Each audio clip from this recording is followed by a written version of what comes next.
വേനൽ കടുത്തതോടെ സജീവമായിരിക്കുകയാണ് മാമ്പഴ വിപണിയും. എന്നാൽ നാടൻ ഇനങ്ങളെക്കാൾ ഇതര സംസ്ഥാന മാമ്പഴങ്ങളാണ് വിപണി കൈയടക്കിയിട്ടുള്ളത്. കനത്ത ചൂടിലും ആവശ്യക്കാർ ഏറുമെന്നുള്ള പ്രതീക്ഷയിലാണ് വ്യാപാരികളും. വേനൽ ചൂട് കനക്കുന്നതോടെ പഴവിപണിയിൽ ഉണർവ് പ്രകടമാണ്. സീസൺ ആയതുകൊണ്ട് തന്നെ മാമ്പഴത്തിനും ആവശ്യക്കാരേറെയാണ്.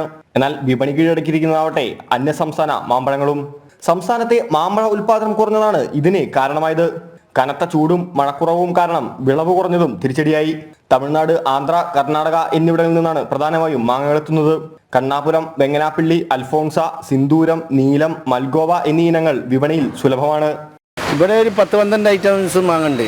കാലാപ്പാടി മാങ്ങുണ്ട്, വെങ്ങനപ്പള്ളി മാങ്ങുണ്ട്, പിന്നെ കണ്ണാപുരമുണ്ട്, പിന്നെ സിന്ദൂരുണ്ട്, ബദ്ദുമാങ്ങുണ്ട്. ഏറ്റവും നല്ല ക്വാളിറ്റി ഇപ്പം വെങ്ങനപ്പള്ളി മാങ്ങ നല്ല ക്വാളിറ്റിയാണ്. അത് ആന്ധ്ര മാങ്ങാണ്.